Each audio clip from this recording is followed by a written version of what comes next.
Welcome to CRT Cold Hard Trash episode 63. I'm your host, Trashcan Jones. And I'm Breg, your fellow host. Watch me crush this can on my head. Oh, he's going to do it. He's going to... Oh, you actually tried to do it. Look at that. It's pretty crushed. A big Arizona can. That would have been impressive if you got it all the way flat. Well, the secret to that is technique. What you do is you hit your head with the can, and then you crush it with your hand. I see. It didn't really pull off for you, though. You didn't really... It's a really big can. It wasn't really going to work like that. But if it was a smaller can, I could have crushed it maybe like this far. A bit more like this. Oh man, this is gonna fucking suck. Yeah, it's gonna suck for whoever edits this one. Haha. Dug your own grave. Yeah, push down more. Those are really rigid. They're not supposed to be able to crush them on your head. Yeah, it makes sense. The Arizona cans, especially, they're big T. Oh, we have planned set up to do a little bit of a Bob Ross excursion. Have you ever painted before? Yeah. Yeah? Shit. Well, you've got a little bit of a leg up on me. I have most certainly not. And our plan is to... Ever? I mean, I guess one time we got canvases and just tried to paint a fun picture one time. A year ago, 2 years ago. Mm-hmm. Then, yeah, maybe. That one time. That's it. I don't think I've ever actually painted on a canvas beyond that. I've painted it a couple times.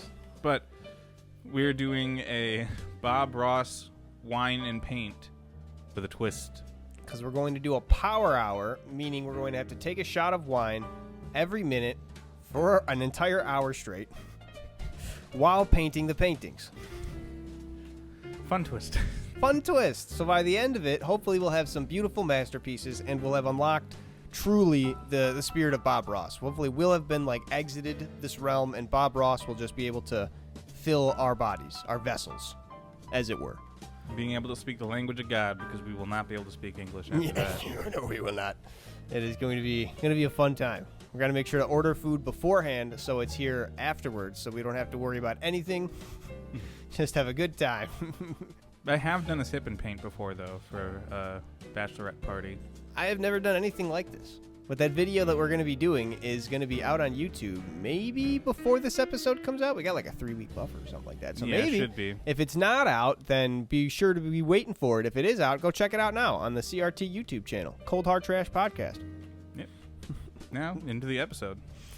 The Jacksonville Jaguars uniforms. Oh my God. So I'm a Jaguars fan. I don't know if I think I've said that on the podcast a few times before. The Jaguars uniforms we're the top tier in the NFL. They're a little bit shittier nowadays because they've just gone away from everything. But just take a look at this. They got the teal, they got the gold, they got the black accent in there, the gold outlining on the numbers. It's kind of hard to see, but there's a double outline of gold and black on the numbers. It's gold inside, black outside. So it really it's why it's so pronounced. There's so many little details that make it so good and so nice.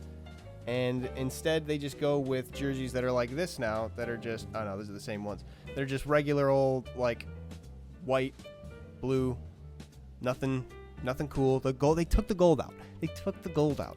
And it makes me so mad. They started to do a throwback the last season. Hopefully they'll do it again this season because those jerseys are just so sick. It's part of what made me a fan of the Jaguars to begin with because it's just so cool. It's it's royal mixed with I don't know, just pop of color and everything too, the gold in there. I love it. Yeah, I think it's really pleasing to the eye. Any type of team or whatever should have two a primary, an accent, and maybe a tertiary color. Yeah. To put the whole thing together. I see it's much. The Jaguars wanted to go teal black with an accent of white. Ooh. And then sometimes now they put gold on the bottom of their shoes or gold on their gloves and whatnot. And I'm just put the gold back on the jerseys. Give me a gold stripe on the helmets. Give me something. I need more gold. They lost their swag. Honestly, as it sucks. The Falcons back in 2004 too. They had the primo jersey. They had the black and then red and white on the sleeves where it was all mixed colors. Oh my God, that was so sick. It was the prime Michael Vick era, so I can understand why they wanted to get away from it, but it was the coolest shit. What about a blue and orange? Oh, it's the Chicago Bears. Yeah. Oh, yeah. I mean, I see a lot of that around Chicago, though. It's good. I mean, they're fine okay colors. color. It's not even like blue. It's like a navy-esque blue. It's, it's not the best. Let me see if I can find a good picture. Look at that. That's even the away jersey is sick. Look at that sleeve on it. The red, white, black. Ooh, and there's the home one. Ooh. The 7 has like a drop shadow to it. Yeah, it's super sick. The Atlanta Falcons jerseys were sick, and now they're just on the same train of just boring. Now we're just red and white. Just our red's our color. Hee hee hee. What do you think it is? Do you think it's just like Modernization? It's modern, sleek, minimalist kind of shit. Yeah. It's the same reason, like, they see those pictures like McDonald's back in the 90s when it was like super fun, had all like the animal things, and now McDonald's is very sleek, corporatized. Which, to be fair, all of those animal things probably looked like shit after like 5 years because they got weather destroyed and all those things. It was probably a horrible thing of maintenance and whatnot. Like, definitely not worthwhile. Like, the building that they have is probably much more structurally sound, stands up in storms a lot better and different things like that. Like, imagine, like, your McDonald's location got destroyed because the giraffe head came off in a bad storm and went through the front window. Like, no more fucking giraffes at the McDonald's. You're probably putting your foot down. Well, I think it's more of an angle that, like, we used to have these really highly stylized buildings. Like, you find a Pizza Hut, you're like, that was once a Pizza Hut. True. Yeah. It's like you do your taxes there now, but it's now a Pizza Hut. And, like, Taco Bell's, like, similar stuff.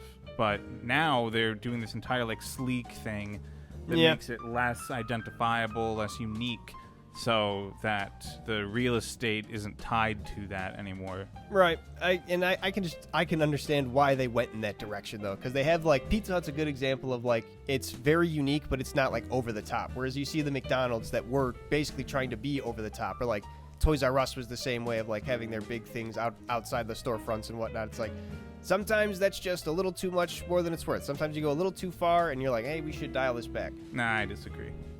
I think we deserve to see more color. And I disagree, too, things. but I can understand why they went that way. It'd It's be cool just if money McDonald's saving. was back It's right. real estate consolidation, Exactly. It's all in real estate, baby. That's it. You don't want them to do anything to your land that will take a lot of work to undo. What I don't understand, especially McDonald's, why gray? Why are all the buildings just like gray and brown? Why at least put colors on the outside of the buildings, for fuck's sakes? The arches aren't even like, just make 2 yellow stripes on the outside of your building. Anything. What the hell? Mm-hmm. It's so boring. It look like bomb shelters. Ugh. Except they're not, because they have giant glass windows. So it'd be the worst place to be in for a bomb. It would just shred the shit out of you. A bomb inviting place. Yeah, right? It's the opposite of a bomb shelter. When's the last time you seen a play place? They still got those? Yeah. Yeah, they have the McDonald's, not like near here, but I think there's one like a little farther away. They still have the play place attached. Yeah. I think I have seen them, but like since I don't go to the play place anymore, like I just look at the sign and ignore that part. But now that I think about it, I haven't gone inside I've definitely of a seen McDonald's. less, but I'm starting to think that like I'm just ignoring them. Like that's why I don't see them. I haven't gone inside a McDonald's in a long time, but I feel like I've seen the McDonald's and play place like on the sign type thing. Mm-hmm. I went to a birthday party at McDonald's play place once. People that used to have their birthday parties at McDonald's. That's crazy. Like a cheaper Chuck E. Cheese, and you don't need to rent anything. Yeah, I guess. I should Send them out in the play place. Get run around for an hour and then all right, we're done here. I don't think any place has ball pits anymore, though. Yeah, no, those were just gross, disgusting, germ-infested hellholes. Yeah. You can't clean those If balls. anyone, like a little kid came out and, like, admitted to pissing in there, it's like, well, we now need to buy all new foam. Forget about You need pissing. to And the get kids, rid of like, the entire spitting, thing. drooling in there. Like, it's it's all disgusting. There's sticky hands touching all the balls. Yeah. There was still something like that at I went to a trampoline place. Ooh, in maybe 2016, 2017. Trampoline parks is fun. And they had a big foam pit. But there's not like you just get any Joe Schmo kid come in. You're kind of paying an admission price right to come into that place. And they at least make you put on the socks or whatever. So it's not like you're I don't know if that adds any extra layer of cleanliness. Those socks probably get dirty quick. Yeah, well, you start with fresh. You're not really inviting things from the outside. True. And those do provide grip. Yeah. So you don't slip and less liability. yeah. Bing, bang, boom. Yeah, I wonder how dirty those foam pits are though at the trampoline parks. Probably insanely, right? Cleaner than a McDonald's. Yeah. Cleaner than a Chuck E. Cheese. Yeah, they probably spray them down with whatever antiseptic or something at the end of the day and just like shake it around, make sure it gets coated. Mm-hmm. I back in high school with my band, we actually played a show at one of those places. Really? Hell yeah. Did you go on the trampolines afterwards? No, it was a busy day. I think we had 2 shows to do that day. Damn. So first off, the wiring in that place was kind of fucked up because, like, my microphone would shock me if I touched it. How did it even work? Like, I don't know. With that, I don't know, but it would zap me, so I had to make sure to keep it a little bit away from me. And we ended up doing a cover of Fat Lip. There's that one part in the song where, and I didn't think about this at the time. The doctor told my mom she should have had an abortion. Oh no! And you're at like a kid's trampoline park. Yep. Why'd you pick that song? Take it off the set list. No, we're just doing stuff. It was fun. No one got upset at us. Yeah, Probably weren't paying that much attention. I'm sure you had a great time. I'm sure you were having a fun time. Those kids are probably asking a lot of questions when they went They home. probably weren't listening. Like, it's a big echoey place. Yeah, no. The people that were there to see us were there, but everyone else is just out doing trampoline stuff. Right. But censoring songs is an interesting thing. Like, I think for like radio edits and stuff like that. Yeah, I'm sort of have the preference of people like coming up with alternate lyrics to describe how like they try and get the same thing across, as opposed to just cutting out entirely. Yeah, or adding bleeps. This is even worse. They're just ruining the song. I'm pretty sure the Lonely Island's "I'm on a Boat" had like it had a lot of swears in it. I think they had a bleeped version, but I also think they did try and do like a clean version where they remade the words. I'm on a monkey flipping boat. This is whatever the fuck. Get these monkey flipping snakes off this money defiling plane.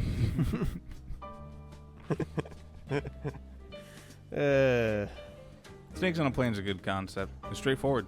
Yeah, you know what you're getting into as soon as you walk in. That's Snakes on a Plane. I think the title of it wasn't supposed to be Snakes on a Plane, but then like one of the actors in interviews just kept on calling it Snakes on a Plane. They were like, okay, we're going to Snakes on a Plane. That's pretty catchy. That's actually what happened with John Wick. Really? What was it supposed to be called? No idea, but like it was like Revenge or something like that, and then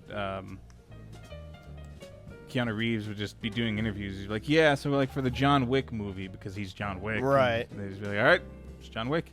Hell yeah. And his very notable name. And yeah, I was going to say. They kept on getting him back, so they probably figured out that, that'd be good marketing. Yeah, most definitely, especially that first movie hit. Like, the whole thing of the first movie is like, oh, he's, the legendary, you say his name type shit, so it adds to it. The people in the movie are like, ooh, John Wick. So, like, you're in the seats like, ooh, John Wick. You stole his car and killed his dog? You will do nothing because you can do nothing. Did you hear me? A pencil. The joke goes on for like 3 movies. Yeah, I know about the fucking pencil, okay? Good one. Kevin Nash is in that movie, too. Good old wrestling reference. That Russian bouncer that he lets live. He's like, oh, you've lost some weight. He's like, yeah, 30 kilos. He's like, why don't you take the night off? Thank you, Mr. Wick. He just walks away.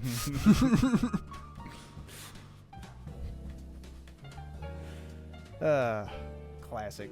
Makes me think of that one scene in one of the Batman cartoons where there's some guards, like going down a hallway and they're checking rooms and stuff like that. One of them opens it up and Batman is just standing there, like going through something, and he just stares back at him. And just close the door. Yep. You see anything? Nah, nothing. He knows better. I mean, yeah. Like, what are you gonna like? You're just one guy, right? You need like an army. was to gonna even say, consider to start dealing he's with them. probably doing stuff for the good guys anyway. So, like, what are you gonna do even if you want to stop him? Yeah, like you probably don't even want to stop him to begin with. That's pretty good. I think I know exactly that. I've seen that comic before of that meme, but I've never seen the actual Batman episode. I watched Batman Beyond a bit when I was a kid, but Batman the Animated Series I'm unaware of, unfortunately. I've heard it's really, really good. I heard that DC had the best run of cartoons. Batman for their Beyond was good. superheroes and stuff like that. And then Marvel took over the movies.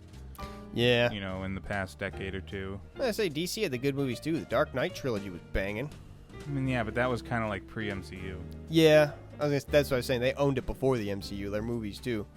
But yeah, ever since the Dark Knight trilogy, I can't really think of any good like DC movies. They've kind of been flopping about trying to return to that glory. Well, actually, the new Superman is very well received. Oh yeah, that's good.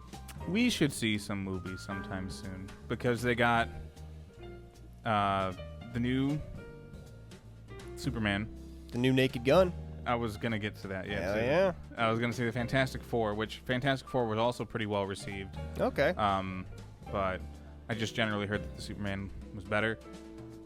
I also did like the Suicide Squad from DC. They had two. One was Suicide Squad, and one was the Suicide Squad. Oh. Wait, directed by James Gunn. Was one of them the Will Smith one and one not the Will Smith one? Yeah. Okay, the not Will Smith one's the good one though, right? Yeah. Okay, I thought I had that right. Yeah, James Gunn does a Gotcha. good job. That's where they introduced Peacemaker. John Cena. Yeah, he shoots guys real good. Yeah, and then Idris Elba's character, like they basically have the same exact description, but then like, I mean, do you know anything about what happens in that movie? Not really, no. I'm not gonna spoil it.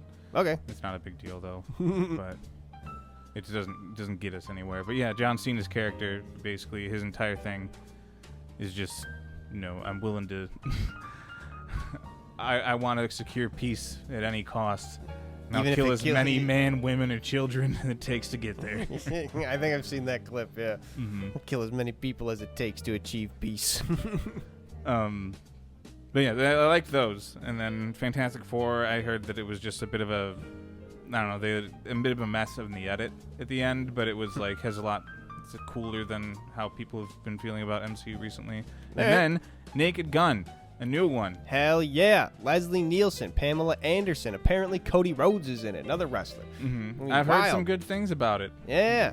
But it sort of so it was like a tweet, and it was people talking about the Naked Gun. And I can't really tell if they're talking about the new one or the old one, so I'm just going to assume the new one because that's the one. Right, it's relevant right now. Yeah.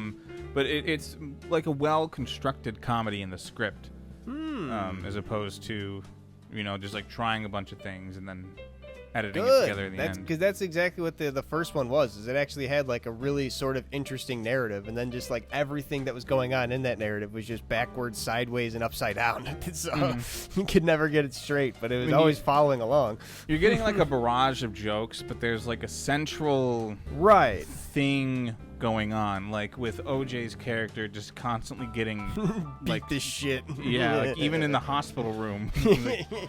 His wife calling him Nordberg. Poor Nordberg.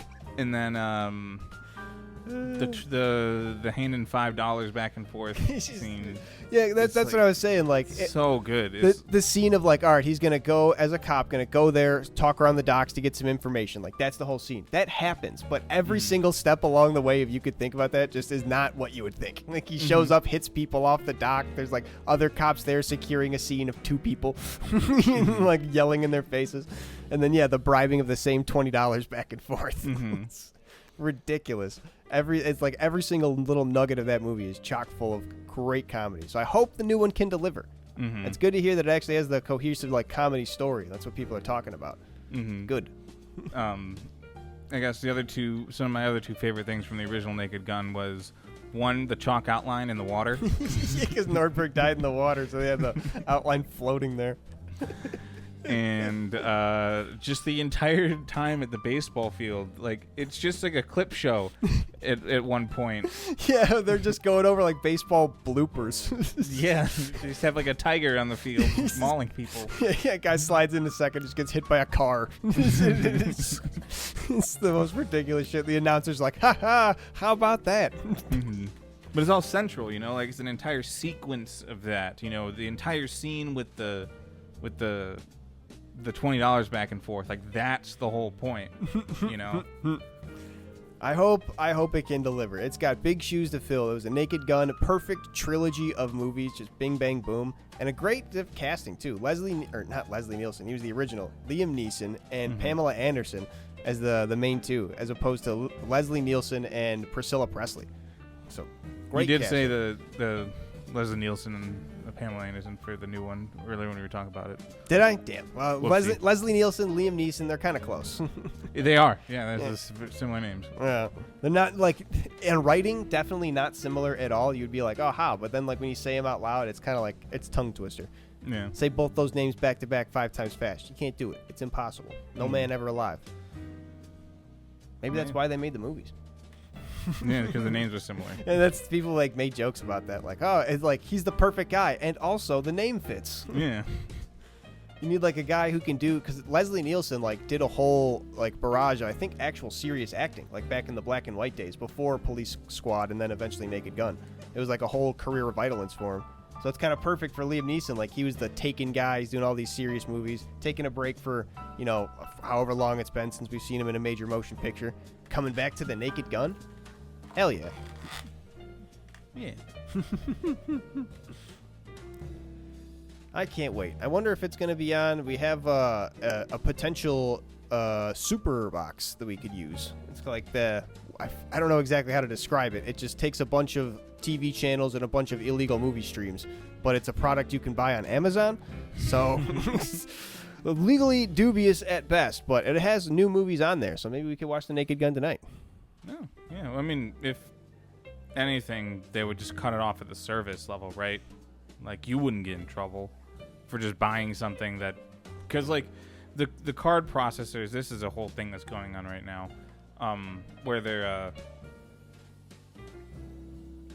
man, there's a lot of context for this. Okay, so are you talking about the whole Visa and MasterCard thing? Visa and MasterCard, yeah. itch.io, Steam have stated that they had to take violent games down from their store, and like specific games that people have been like, you know, why is this missing? Right. Specifically due to pressure from payment processors like MasterCard and Visa, citing that like these potential things break one of their rules, which is, I think, like content that is either illegal or harmful to our brand. Like they specifically cited. Specifically illegal. And then there's another group that was like pressuring this change. Supposedly it's just some people in Australia. I don't know too much about that, but it's like a group of 20 people in Australia, I guess, that are like the commission that decides like what is or isn't okay for these companies. But there was actually a previous case of this where OnlyFans announced that it was no longer going to allow adult content. Oh, yeah. And then everyone was just like, okay, well, your site is over. Yeah, you lose the now. entire thing that you're doing. And I still see like feed OnlyFans only? ads, Get out of here. and they try to like say, they try to make arguments for it being like not just porn. I've never really been on it, but like, what else would it be? it's like, oh, we're doing a comedy thing. Do like OnlyFans for comedy or cooking, but Patreon. we know we know what's up. But so that was going to happen, and then they somehow got it reversed due to backlash or whatever. So now this is happening again, and MasterCard made the argument that they are responsible for making sure that you aren't selling something illegal. I think I read something today that was Valve released the statement that they got from MasterCard, which was that specifically they cited that this content would break one of the rules in their like terms of service of like dealing with them. And the rule included that it was content that was illegal and also content that might be harmful to the brand in the same rule. But their public announcement did not include that second part. They just said illegal, which all that tells me is I believe that part, right? Therefore, if you can buy this box on Amazon, you didn't break the law You're just using the storefront Yeah. as it is, and someone else is responsible for maintaining that these things are safe and they aren't selling you illegal things and all that stuff. Bam. Add So- that to the list of crimes I didn't commit, stealing movies. Not me. That was them. You have a much shorter list than I do. We went over it. Yeah, I mean, well, that whole point of the segment of crimes you did not commit is set crimes that you didn't commit. It's not crimes I didn't Exactly. commit. We've been over this. But if one day you lose service on that thing, Oh well. might happen. I'm not gonna bust your door down. I hope you wouldn't. I hope the police wouldn't either. Why would I? That's why you just said you're not gonna bust my door They down. won't. Oh, okay. I was gonna say I hope you wouldn't. I don't know how you would know.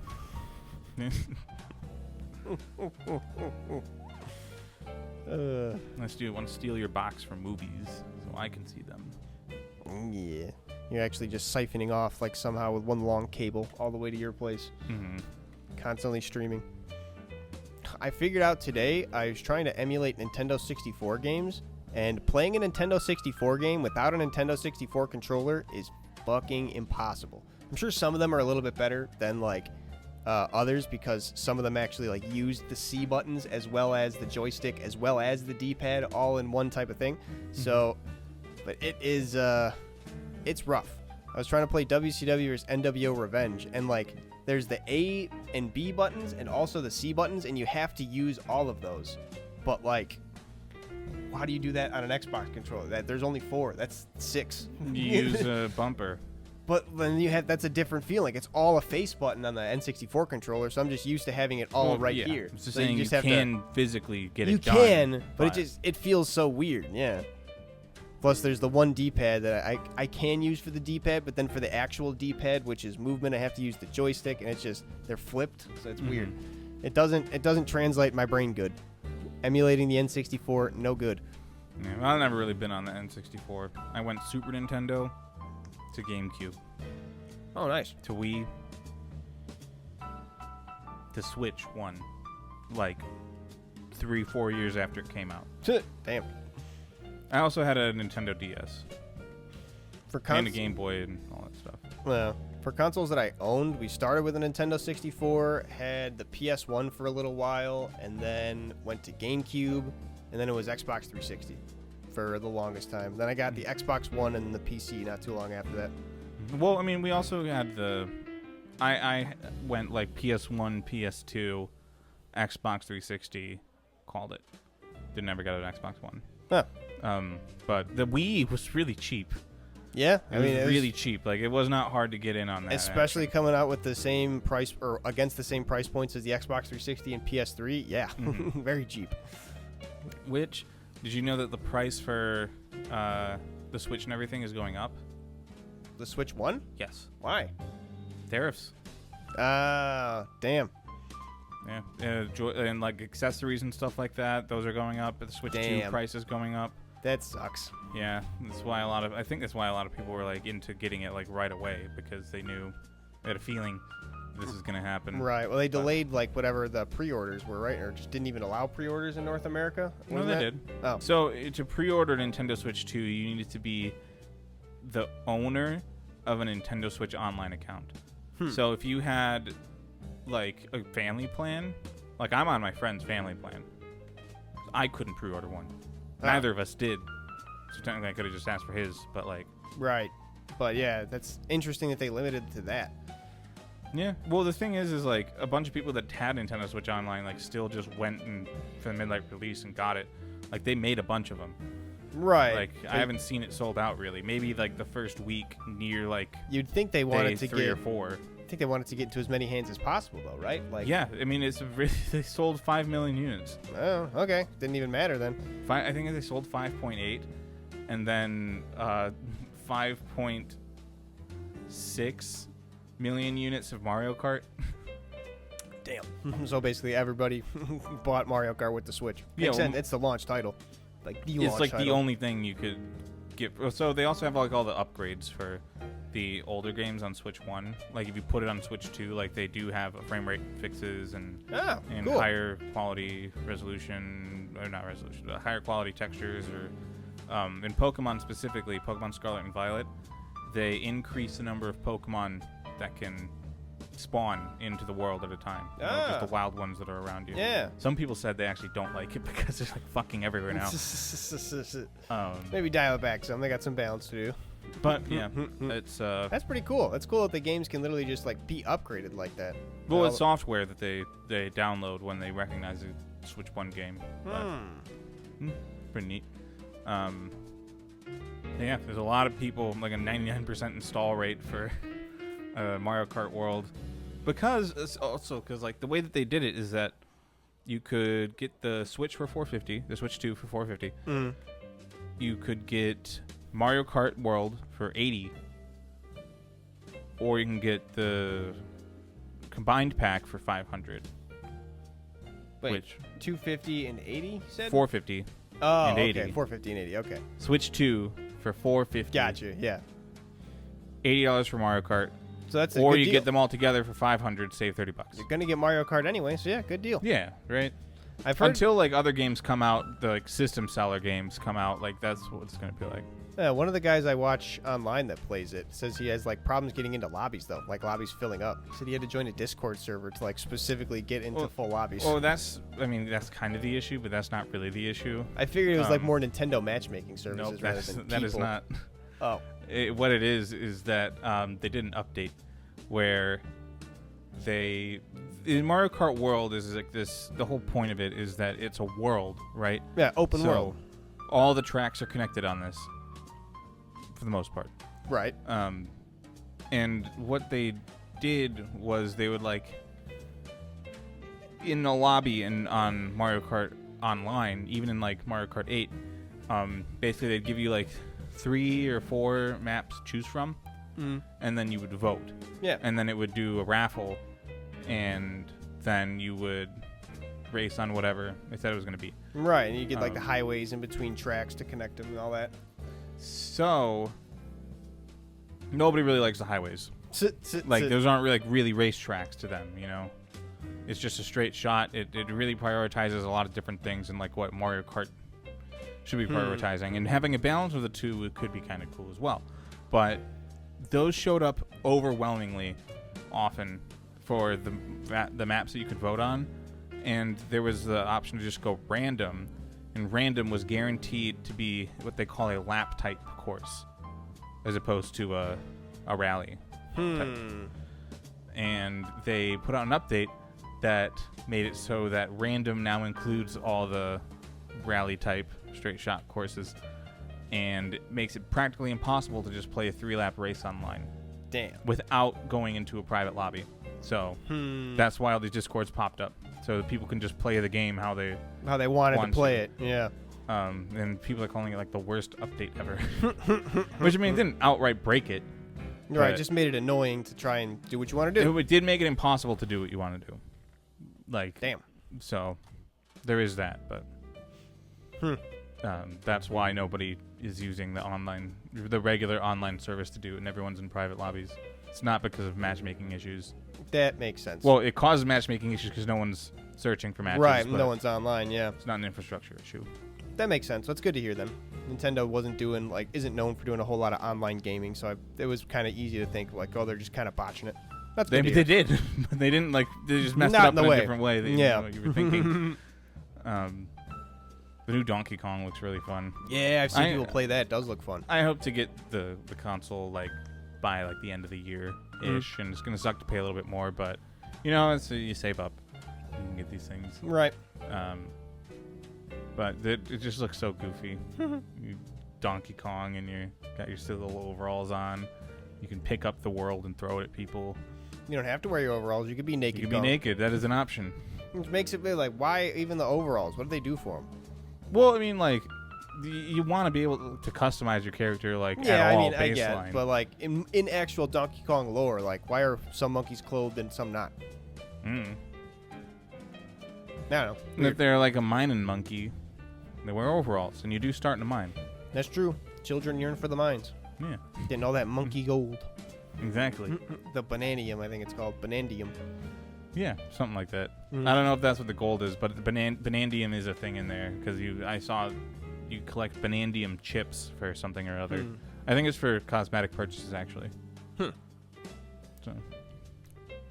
Yeah, that game looks cool. It's like another open world type of Donkey Kong game, which I mean, it's not open world. It's like stage based, like 64. Oh, I was gonna say it's exactly like 64. 64 is kind of open world, where you can like go into and out of stages. I would call Mario 64, I guess, the same way. Is not really open world, but I kind of considered that it is. I would fully disagree with you that it's open world at all, but we can agree that it is the same type of thing as like Donkey Kong 64. Yeah, okay. I guess it's not open world like Grand Theft Auto is open world, but it's well, a that's world, like what open world is. Well, it's a world that you can explore, and it's not like there's a level to end. You know, like it's not like there's a timer on it. There's no goal to it. You just run around, and it's a world that is open for you to explore in. That's how I define an open world. It's like it's like a sandbox. stage. It's a sandbox playground. It's a collectathon. Once you get into the the actual levels. But the overworld isn't. I mean, there's not really an overworld. Mario 64, the whole castle. No, I'm talking about Donkey Kong. Oh, well, I don't know. You go down by like layers, from what I can tell, where like you're like basically going towards like the center of the planet, and like each layer sort of has like different people in charge or whatever, and then they'll be like, oh, up on that hill, you got to go up there and talk to some guy, and then he's gonna like fix something, and then you can come back here, and then we'll let you go down underground, and you can fuck around there and find a boss, beat the boss, move to the next place. It doesn't really feel it doesn't really feel like open world to me. It's just like you have a place that you can hang out, and there's like different things hidden around the stage, but it is a stage, not a world. All right, I guess that makes sense. It's not. I don't know. It's not even the same open world as Mario 64 then. No, it's like Donkey Kong 64. Yeah, it's like Donkey Kong 64. Well, Donkey Kong 64 also had a hub world though, didn't it? Where you can go back and like switch Kongs and all that, like more like Mario 64. Maybe. I thought it did. But it is also somewhat like Mario 64 in the sense of like you go into a level and you could get an entirely different star than the one that you went in there right, for. There are multiple objectives. Yeah. Like the objectives are all there. Right. But they have a thing with 64, it's like advancing the state for like certain things, and only certain things are available in certain ones, as opposed to it just being like, this is the place. They did that in Mario Sunshine too, because it'd be like, you know, you'd go around through the stages multiple times, and sometimes it'd be like, oh, here's a blooper. Yeah, he's putting ink everywhere. Yeah, everyone's pissed. Please help him. Oh, the piranha plant's taking over this place. Oh, there's the chocolate everywhere. Oh no. Yeah. Petey Piranha's on that lighthouse and he's sleeping. Go wake him up and ruin his day. Yeah. Blame him for all this. Well, he's kind of fucking it up, right? No, he's just sleeping. He's not doing anything there. Nah, he wakes up and then he goes around and he starts throwing up all the goop everywhere and getting it everywhere. Oh, that's right. I forgot that's what he's polluting the place. Yeah. Isn't that the second time you fight him, though? Because the first time he just, like, wakes up and then falls through the roof. And then the second time he comes back and he's gooping. And that's when you got to get him. Well, he does be gooping when you, like, knock him through the roof. Yeah, but he's only gooping inside the lighthouse because you knocked him in. Because you contained him. You pissed him off, though. He wouldn't be gooping if you didn't wake him up. If everyone's got all this mud and dirt around town, why do you think they'd be like, hey, please fuck up that flying dirt flower producer. Man. He literally just vomits He's up our biggest issue right now, not all the dirt. Yeah, unless he was causing it. Fair, that's fair. And it is you talk to people in the town, they are like, oh, look at that gross monster. So they want him gone. He's not beloved like I love him. Yeah, maybe it is saying something. Where they have all this other shit for unrelated reasons. They're like, man, the only thing I can think about is that ugly dude on top of the lighthouse, or on top of the windmill. Please kill him. Maybe if they treated him nice, he wouldn't vomit everywhere. Maybe he would eat up the vomit that other piranha plants make. You know, maybe he'd be a good guy if you just gave him a chance. Be nice to him. So eat vomit. He likes it. I just love Petey Piranha, especially in Mario Baseball, because he just bats with his hand. Just blop, hits it real hard. He got his little leaf hand. Yeah. And if he strikes out, then he gets real sad and just flies away. Petey Piranha is one of my favorite characters, too, though. Got his little underwear on, just dancing around. I like... There's, like, in the second fight, he's, like, sleeping on the thing, like, in the canyon. A little bit down the way in the canyon. And there's those weird pigs? Oh, they, like, jump on the back of your thing and you shoot them full of water. Yeah. That are just bouncing around you just fill them up with water and they pop off. That's insane. You just you shoot them. Yeah, that's how you shoot like bullets at Petey. Yeah. It's so ridiculous. What the hell are those things? That's the most disturbing thing in the entire game. I assumed they were like flowers, but they do have like faces and stuff on them. No, it's a weird pig. Yeah. Balloon. It's like a balloon It's creature. alive, and he's not attacking you. And he does make a noise when you fire him, too. I don't know. Maybe that's just what he do. Maybe It's people fucked fill up, him up man. with water and fire him. No, Yoshi's whole thing is he just gets ridden around. Like, you literally hatch him and groom him into only being your mode of transport. Yeah, but like, they sort of like it. I mean, like, Who's to say the pigs don't like it? I guess. But like, Yoshi's raised Mario, right? Yeah, So like, he's very familiar with how that's Yoshi true. works. They probably have a bond, too, of, like, that's, you know, like, beyond, like, whatever. Yeah. It's like a species bond that goes on generations. Mm-hmm. They just know. This Like- crazy ass pig messes with me. But I Yoshi- love Petey Piranha. I'm a Piranha Plant main in when I play Smash Ultimate once every Oh, hell 3 yeah. years. Piranha, that's actually like piranha plant in the little pipe, right? Yeah, it was a little pot. I That's think even you funnier. can. I think one of the like different skins makes it like colored like a pipe. That's pretty good. But yeah, and then his ult is like he summons Petey Piranha into the middle, and then he just starts whacking you guys. Or no, he gets cages, I think, and then like grab people into cages and then like blow them with fire. Hell yeah. Petey Piranha's the ultimate smash. Yeah, his big bro. The big piranha. Why isn't Boo in Smash Bros? Boo and King Boo be sweet. Smash Bros needs to do it's like not a like a Kart. Mario game, Yeah, that's true. It's more just like a Nintendo all game, but and like Piranha Plant's there just sort of to be goofy, I guess, and like the rest of the Mario characters that are in there are Boo could be pre-Luigi's Mansion. Boo could be goofy. Boo was pre-Luigi's Mansion. Boo was Mario 1. Regular Boo, I guess, but Was Boo Mario 1 actually? I don't know. Was there Boos in 1? I'm pretty sure. I don't remember now. Because I don't know if I've told you, I played a lot of Mario All-Stars in the Super Nintendo, which is also... That's the one I had. I also played a lot of Super Mario World, so I get a lot of like Mario 1, 2, and 3 mixed up with that. Even though they look completely different, I just... Well, I watch a streamer play Mario Maker 2, and they do have boos for every single theme, which includes 1, 3, World. His first appearance was in 3. He wasn't in 1. Okay, so that's another thing they do in Mario Maker 2, though, is that they will take somewhat newer mechanics and and like enemies and stuff, and they'll put them in the previous So maybe one. I've seen it in Mario Maker. Oh, Yeah, could be. that's because that's what I was thinking. Could be. I've seen a lot of Mario Maker content. That's very possible. Because I've seen the Boo in Mario 1 style, but I couldn't imagine, like, how are they going to fit a ghost house Right. in Mario 1? That's not really what goes on there. I don't think were the Boos even only in the ghost houses in Mario 3. I thought they were just like. I'm pretty sure they were only in ghost houses. I thought ghost houses were only in Mario World though. Where like you showed up and it was like the spooky town, and then you like have the little cutscene of walking in. So why were they in 3? What did they do? I think they were just in like whatever underground levels in 3. Like they had the sun that would come attack you. The mask. No, the mask was in 2. Damn it! Now I don't know. The mask wasn't 2. The Doki Doki Panic. Yeah, the Doki Doki Panic one. Boo Mario. It's Mario 3. Goomba Shoo. Shoot. Excuse me? Let me see Boo's first appearance in the Mario series. Physical description. I know what Boo looks like. White orb. Mean face. Yeah, it says he was in there, Super Mario 3. And he's in so many other games, but not in Smash Brothers. A crime. A crime, I say. Put Boo in Smash. It's the only picture they have of him. Well, he was, rest assured, in Mario 3, according to the Mario Wiki, but I can't remember what levels he was in.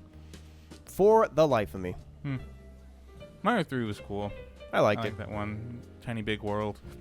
Oh, the Tiny Big World was cool. All the different like costumes and stuff. That was when Mario really started popping off. You got the frog suit, costume. Tanuki suit. Good stuff.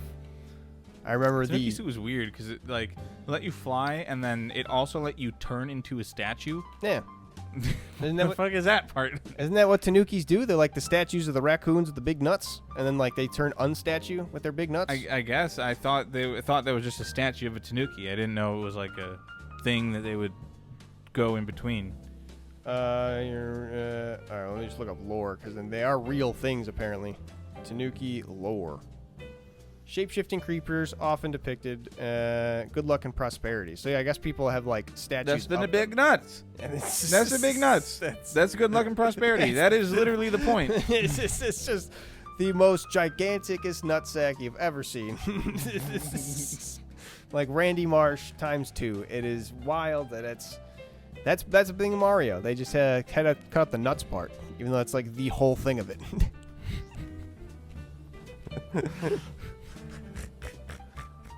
Maybe that's why you get to turn into a big stone. Hey. But tis. Yeah, any other costumes? I loved the boot. The boot's pretty good, being able to just jump and stomp on people. Mm-hmm. I'm trying to remember if there's any other costumes in 3. There's the fire one. Oh, the hammer suit. They had the Hammer Brothers suit. You can throw hammers. That was really fun. You got a little helmet. Yeah. Got your little, the little Mosha approved helmet, the Mushroom Kingdom Mosha. Hmm. So funny that like only some of the Koopas get protective gear, like the ones that get the hammers, Well, just in case. They're the ones that go to the construction sites. They have hammers. They're just pulled off to go defend against Mario. Mm-hmm. Do you know about how in the original lore, the whole thing was like, King Koopa Bowser showed up and turned all the inhabitants of the Mushroom Kingdom into bricks. Yeah, brick blocks. So you're going through and you're smashing up bricks. It's kind of fucked up. It doesn't say that they're going to be able to get turned back, though, so you might as well get the coin. Some of them are like worth 20 coins, too. You just hit them a bunch of times. Some of them were some rich motherfuckers that got turned into bricks, and they're not doing nothing now as them bricks sell, so go ahead, Mario. That is pretty funny. It's in the actual instruction manual. I was talking about that the other day, that literally all the Mushroom Kingdom residents get turned into bricks.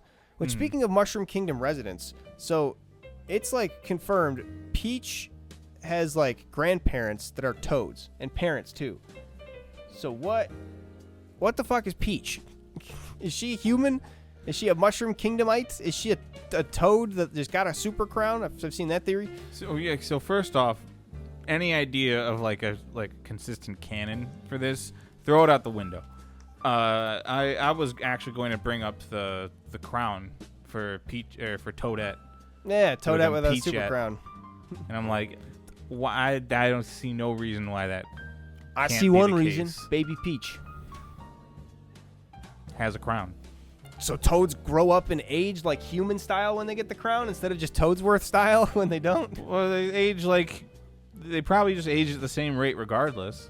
But toads don't get like tall and slender like a human does. A toad of the same age as Peach puts on the crown and gets that tall and that slender. Okay. Weird. I guess. Sure. I don't have a real explanation. I'm rationalizing here. Yeah. Toadsworth's dead though. Wait, what? He just hasn't showed up in a game in like a decade. Oh, shit, I thought they had like a funeral for him No. in the game. That's crazy. Well, he's probably still around They then. just don't mention him anymore. He's got official he just got business. phased out. Yeah, maybe his voice Gone. actor passed, and they were like, "Well, we don't even want to bother reprising." I don't think that. I just think they stopped using him. I mean, he's a character, and he's old. Yeah, it's weird to like. He was just kind of like a side piece fluff character for like just to do shit. Like Mario Sunshine, he was just like exposition. Mario Kart Double Dash, he just drove the winners on the Grand Prix. He's the advisor. He's Yeah. the royal advisor. He shows up in all the Mario and Luigi games. A lot of those Mario and Luigi games is like, guy hanging out being like, save Peach. What are you doing? Makes sense. He's a pretty central person in Thousand Year Door. Because he was escorting Peach around Rogueport when she got kidnapped. I was going to say, isn't he the guy that like kind of like tells, I forget what his name is, Professor Goomberly or whatever, about like potentially the Thousand Year Door could be under Rogueport? I think like it's his like whatever little thing. And he's like, wait a minute, it could potentially be right here. I forget. I feel like Probably. he has a weird like moment where he's actually like the smart guy, like gives a lead onto the smart guy or something. Then I tell you that so Mario long. and Luigi Partners in Time also gave me nightmares as a kid. How? Was there a boss in there that was very large and menacing and coming at the screen? No, different reason. They were the Shroobs, right? And you're going like forward and backwards in time. The Shroobs are like these just purple mushroom alien guys. Okay. And then at one point, they get like a laser and they shoot someone, and they turn into just a non-sentient mushroom. And I was like, oh my god, she fucking died. Yeah, I mean... And then I didn't beat the game. So I didn't get to turn her back. It fucked me up as a kid. The boss was really hard at the end. I can really heavily relate to that, because it fucked me up as a kid in Dragon Ball Z when Boo would just turn people into candy. And then he would just eat them. Yeah. And then oh my he's god. just like, now they're gone. They're just, they were a gumball, and then now they're gone. Jesus. It's the craziest shit. He's like, I'm going to make you candy. Boop, because I'm hungry. It's the craziest shit in the world. It spoke me. And he showed me his, like, super massive, like, apocalypse attack or whatever, where he just shoots everybody on Earth in the chest all at once. Yeah. It's fucking crazy. The epitome of evil. The human extinction attack, where he just sticks his hand up and makes a pink, like, where he points up, makes a, like, single pink orb, and then it shoots out lasers. You know, it just went perfectly targeted straight through the chest of every single human on the planet. It's fucking crazy. And Piccolo's there, who can like sense life and stuff, right? They all can. Oh my god! Right, sensing all of that loss is crazy. And then afterwards, they try to trap him in the hyperbolic time chamber, which is a whole different dimension. And then he screams his way out. Literally screams so loud he breaks reality, rips a portal open. And then Piccolo tries to do it because he's like, oh, you can do that? And then just does it. Dragon Ball Z is a great show. But yeah, these sort of like in shows like where like you understand death, but you haven't watched enough shows to like understand that, or like the media was willing to like kill someone in a sense, but they have the power to like undo it. Right. Like in that like little midpoint where you understand death, but you don't understand like the resurrection in like media. Scary. Like, oh my god. There's you ever watch the Gundam movies? No. That has another really just like messed up beginning to it, to where like not only do all the children who are fleeing from this planet, like the adults get put onto one like shuttle, the children get put on the other shuttle with like a caretaker and things just to like make sure they're fine, and then the kids turn and just watch the adult shuttle get blown to shit. It's like all the kids just watch all their parents like die simultaneously, and then it goes to this the main character kid eventually having to take like the Gundam suit that his dad finished building right before this attack happened, and he gets in and starts like learning how to use it and whatnot. And there's a part where he's like, you know, fighting this guy, and he realizes like, if I just shoot the center, then the robot turns off because the human inside will be dead. And he does it and shoots it, and it's like you just see the robot go limp and fall, and then he just like doesn't speak for like the next like 10 minutes of the movie, where he's just like slowly walking back to his room and like goes into his bunk and just like stares at the ceiling. Where he's like, oh my god, he's like has to fathom like what killing somebody is. It's fucking crazy. Then he gets slapped back into reality because like everybody just watched their parents die and shit. It's like he's not special. Like just you got to step up and do some shit. People are saying, like I'm not a nurse that's meant to heal like, you know, chopped off limbs, but I have a bunch of kids who are like with their limbs chopped off that I'm trying to triage right now. So I have to keep strong. Fucking you stay strong too. Kind of crazy to ask a kid to go out and just kill a bunch of people, but it's kill or be killed in that fucking scenario, I guess. And you got giant robots, so he's the only one that can pilot that giant robot to be able to defend him. So shit, it's him or nobody. It's him or the whole place dies. You ever play Nier Automata? I haven't, but I've heard good things about it and have been suggested to play. This is one I really don't want to spoil, but they do a lot about, you know, there is a pacifist character in there, and they do like have a lot of questions about like the sentience of like who you're killing and stuff like that. You know, the difference between the androids, which you are, right, and the machines, which are the little orby robot guys. Right. What makes the difference between like, you know, the bits of human and the bits of not? What actually declares sentience? But it's interesting. Fun thing about that is that the game takes place in the year 17776. It is like very far in the future. Yeah. And there was like thousands of years of wars with like aliens that showed up, and then they created the robots And the reason that they look like that, and also like the humans are like supposedly on the moon, and they're like, so you're all androids meant to fight the war to take the Earth back so that the humans can move in. Right. But the aliens came and they made the robots and they look like that because they're modeled after a character from the original Nier named Emil, who's this like psychic kid that they did experiments on and made him psychic. And then he like used his magic, and then he used his magic powers, and he like did this really powerful move or whatever, and then it made him have this weird skull face. It's like a big circle or like a moon face type thing. Weird. He just did magic on, and then accidentally that happened to him? Or it transformed him, yeah. Oh. And then he sort of stuck that way. It was like the cost of doing that spell. But yeah, so they just like modeled him after that guy. Because they saw that guy, because he was like personally fighting back the aliens for like thousands of years. Damn. Alone. Damn. Because he's this immortal, like, little magic dude. That's cool as hell. Yeah.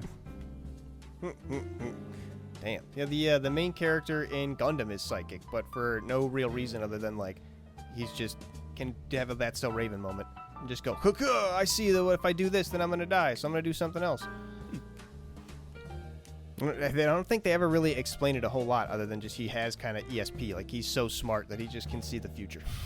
Well, does he actually see the future, or is he just like... Yeah, they literally have, like I said, That's So Raven moments where he, like, it zooms in on his face and he's like, and then he sees, like, an alternate future where he does something, or, like, sees the Gundam do the move that would end him, and he's like, oh, I gotta prepare for that.